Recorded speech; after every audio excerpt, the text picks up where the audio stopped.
तवे पे रोटी डालें और फिर इसका कमाल देखें। बहुत ही मज़ेदार सी आज हम रेसिपी आप सब प्यारे प्यारे बहन भाइयों के साथ शेयर करने लगे हैं। बेसन के पकोड़े बनाएंगे मगर मुख्तलिफ अंदाज से। आज हम ना इसको घोलेंगे, सिर्फ गूंदेंगे, तवे पे डालेंगे, इसको कट करेंगे न्यू स्टाइल से। आज बनाएंगे कम जो है खर्च में, कम ऑयल में बनाएंगे पकोड़े। बहुत ज़्यादा टेस्टी पकोड़े बनेंगे। एक जैसे पकोड़े खा खा कर थक चुके हैं तो न्यू रेसिपी हम आज ट्राई करेंगे। अस्सलाम वालेकुम, मैं हूँ ज़ारा। कैसे हैं मेरे प्यारे प्यारे व्यूअर्स? उम्मीद करती हूँ आप सब खैरियत से होंगे। अल्लाह पाक मेरे देखने वालों को हमेशा अपने घरों में हंसता मुस्कुराते रखे। इस प्यारी दुआ के साथ आज की मज़ेदार सी रेसिपी स्टार्ट कर लेती हूँ। यहाँ पर 1 कप मैंने बेसन लिया है। इसको अच्छे से पहले मैंने छान लिया है। छानना लाजमी है, इसमें गुठलियाँ होती हैं, बाद में मसला हो सकता है। तो 1 कप पहले आधा कप डाला था, आधा कप मैंने और डाल दिया, तो टोटल ये 1 कप हमने डाल दिया है। 250 ग्राम जो है हमारा बेसन है, मतलब 1 पाव। तो आपने बेसन की क्वांटिटी को कम ज़्यादा कर सकते हैं, कोई मसला नहीं है। 1 टीस्पून सादा नमक डालेंगे। 1 टीस्पून हम कुटी लाल मिर्च का इस्तेमाल करेंगे। इसके बाद हम डालेंगे 1 टीस्पून सफ़ेद ज़ीरा। अब इसमें शामिल करने लगे हैं 2 से 3 पिंच अजवाइन। अजवाइन से बड़ा ही अच्छा टेस्ट आता है पकोड़ों में, लाजमी इस्तेमाल किया करें। वैसे भी बादी होते हैं, जैसे पकोड़े वगैरह हम इस तरह की चीज़ें खाते हैं तो ये सेहत के लिए सही होता है, मैदे के लिए। 1 टीस्पून हमने डाला है इसमें सूखा खुश्क धनिया और 1/2 टीस्पून इसमें डाला है अनारदाना। है तो डालें, नहीं है तो स्किप कर दीजिए, मगर टेस्ट बड़ा ही अच्छा आता है इससे। एक छोटे साइज़ का प्याज था, उसको मैंने इस तरह चॉप कर लिया है, जैसे हम आमलेट बनाते हैं इस तरीके से। अब पकोड़ों में जब तक हरी मिर्चें या धनिया ना जाए तो टेस्ट ही नहीं आता। 2 दरमियाने साइज़ की हरी मिर्चें, उनको बारीक चॉप कर लिया, वो ऐड कर दी है। हरा धनिया 3 से 4 टेबलस्पून बारीक काट के वो डाल दिए है। अगर छोटे बच्चों के लिए बना रहे हैं तो हरी मिर्चों को आप थोड़ा सा क्वांटिटी को कम कर सकते हैं। अच्छा, यहाँ पर मैंने आलू को नहीं जो है इसमें डाला। अगर आप आलू भी इसमें डालना चाहते हैं तो आपने फिर आलू को कद्दूकश करके फिर डालिएगा, फिर उसमें पानी का आपने इस्तेमाल नहीं करना। अच्छा जी, अब यहाँ पर इसको अच्छे से मिक्स कर लिया है। अब थोड़ा सा पानी, तकरीबन 2 से 3 टेबलस्पून पानी डालेंगे, इतना काफ़ी है। इसमें ज़्यादा पानी नहीं डालना, जैसे कि हम नॉर्मल आटा गूंथते हैं वैसे भी नहीं आपने करना।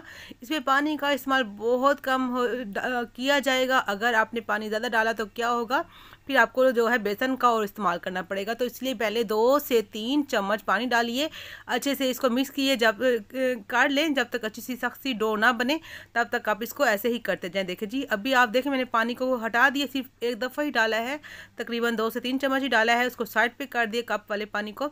इसी से ही मैं मिक्स करते जा रही हूँ, इसी से सारा जो इसको करूँगी। ये बेसन ना पानी बहुत कम लेता है, तो इसमें 1/2 टीस्पून जितना कुकिंग ऑयल या घी लगा लीजिए। अब ज़रा आपको जो है मिक्स करना और जो गूंदना ज़रा आसान हो जाएगा। तो अब आप देख सकते हैं बेसन जो है साइडों से जो है अब अच्छे तरीके से उतर चुका है। ये बस इस तरह आपने इकट्ठा कर लेना है। आपने जो है काउंटर को साफ़ कर लेना है, इस पर थोड़ा सा मैदा या आटा डस्ट करना है। इसके बाद इसको जो है थोड़ा सा बेल लेना है। पहले आप गोल बेल लीजिएगा, हाथ की मदद से ही, बेलन का इस्तेमाल नहीं करना शुरू में। ये देखें जी, काफ़ी सख्त है ये बेसन, जो है पानी काफ़ी कम लेता है। आपने ध्यान रखना है, पानी का बहुत ज़्यादा ध्यान रखना है। और इसको ऐसे फिर अपनी चौरस इस तरह अपने जो है इसको शेप दे देनी है, क्योंकि हम जो है इसकी बेसन की स्टिक्स बना रहे हैं, तो स्टिक्स के लिए हमें इस तरह का जो है इसको शेप देनी है। आप देख सकते हैं इस तरह। इस टाइम पे आप बेलन का इस्तेमाल कर सकते हैं, मगर बहुत ही हल्की हाथों से। आप इसको बेसन की स्टिक भी कह सकते हैं, बेसन के कबाब भी कह सकते हैं, मगर बड़े ही मज़े के बनते हैं। इसको फ्राई करने का जो तरीका है बड़ा ही मज़ेदार सा है, वो आपने स्किप नहीं करना। अगर स्किप की तो फिर आपकी रेसिपी ख़राब ही हो सकती है। अब तवा यहाँ पर मैंने रख दिया था, मीडियम सा गर्म हो चुका है। फ्लेम यहाँ पर मीडियम ही है, ज़्यादा गर्म तवा नहीं करना। इस पर हमने ये जो रोटी बनाई है ना बेसन की, ये डाल देनी है। बस 2-2 मिनट दोनों तरफ से अपने सेक लेनी है। इसका कलर कैसा है वो भी दिखाती हूँ। तो यहाँ पर मेरी रिक्वेस्ट है जो न्यू आने वाले हैं मेरे व्यूवर्स से, अगर अभी तक आपने मेरे चैनल को सब्सक्राइब नहीं किया तो जल्दी से चैनल को सब्सक्राइब कर दीजिए, वीडियो को लाइक और शेयर कर दीजिएगा, प्यारा सा कमेंट कीजिएगा कि आपको मेरी रेसिपी कैसी लग रही है। फैमिली एंड फ्रेंड्स के साथ ज़रूर आपने रेसिपी को शेयर करना है। ये देखें जी, इस तरह का कलर होना चाहिए, ज़्यादा आपने पकाना नहीं है, काला नहीं करना, फूल जो है हल्के से सुनहरे कलर के होने चाहिए। दूसरी तरफ से भी ऐसे ही पका लूँगी, चूल्हा हम बंद कर देंगे। ज़्यादा आपने नहीं पकाना, बस रोटी जो है मजबूती पकड़ ले, इतना हमने इसको पकाना है। ये देखें जी, दोनों तरफ से प्यारा सा कलर आ चुका है। अब क्या करना है जी, आपने ले लेनी है तेज़ वाली छुरी। तो अब आपने जो है इसके स्टिक्स जो है पट्टियाँ काट लेनी है, जितनी आपको चाहिए, इसकी पतली या मोटी जितनी आपको चाहिए उतनी आप कर सकते हैं। मैं दरमियाने साइज़ की कर रही हूँ। देखें जी, इस तरह करके तकरीबन जो है एक इंच की एक पट्टी है, पहले हम इस तरह कर लेंगे।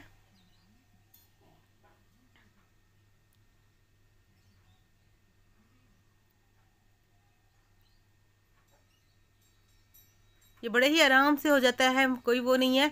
बस मैं इसको हिसाब से कर रही हूँ कि इसकी पट्टियाँ ख़राब ना हो, इसलिए इसको ज़रा मैं आराम से कर रही हूँ। तो अब आपने क्या करना है, इसके बीच में भी ऐसे कट लगा लेना, क्योंकि स्टिक्स काफ़ी बड़ी हैं, हमने थोड़ी दरमियाने साइज़ की करनी है। तो ये लीजिए, आपकी रेसिपी मज़ेदार से तैयार है, मगर अभी भी थोड़ा सा जो है काम हमारा बाकी है। तो ये पट्टियाँ जो हैं हमारी तैयार हो चुकी हैं। चलिए चूल्हे की तरफ, यहाँ पर कुकिंग ऑयल थोड़ा सा मैंने डाल दिया, तकरीबन 1 कप जितना कुकिंग ऑयल है। ज़्यादा कुकिंग ऑयल की यहाँ पर ज़रूरत नहीं है, मीडियम से गर्म होना चाहिए, ठीक है।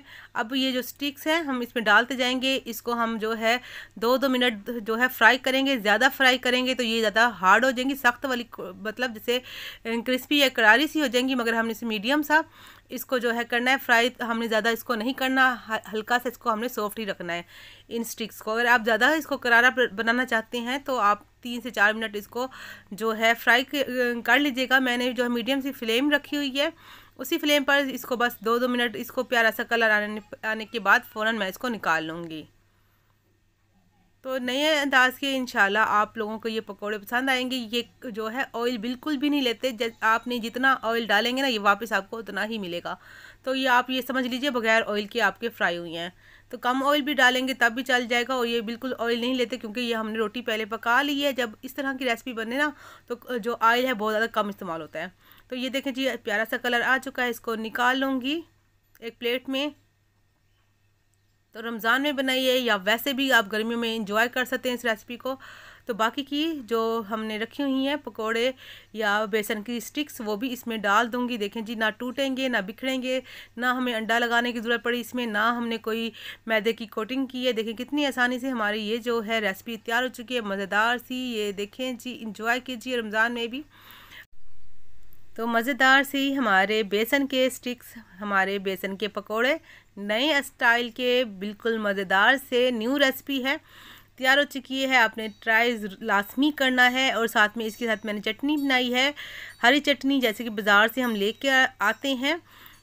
ये चटनी बहुत ही कमाल की बनी है, बहुत ज़्यादा टेस्टी। इसकी रेसिपी इंशाल्लाह मैं कल तक अपलोड कर दूंगी, इसको बनाइएगा। ये भी बड़े मज़े की बनी है और काफ़ी ज़्यादा स्नैक्स के साथ आप इस्तेमाल कर सकते हैं इसका। जो आप अगर आपने दफ़ा बना कर खा ली तो यकीन माने आप इसके फ़ैन हो जाएंगे। तो मज़ेदार सी इस चटनी के साथ ये पकौड़े इंजॉय करने लगी हूँ मैं। आप केचप के साथ, आप चटनी जो दूसरी दही वाली चटनी, किसी भी रायते के साथ आप इसको इंजॉय कर सकते हैं। आपने वीडियो को लाइक लाजमी कर लेना है, ठीक है जी, भूलना नहीं है। अक्सर आप भूल जाते हैं वीडियो को देखते देखते, तो आपने भूलना बिल्कुल नहीं है। तो यहाँ पर हमारी वीडियो भी हो चुकी है कंप्लीट। मिलेंगे नेक्स्ट वीडियो में एक नई रेसिपी के साथ। आप अपना ढेर सा ख्याल रखिएगा, दुआ में याद रखिएगा। अल्लाह हाफिज़।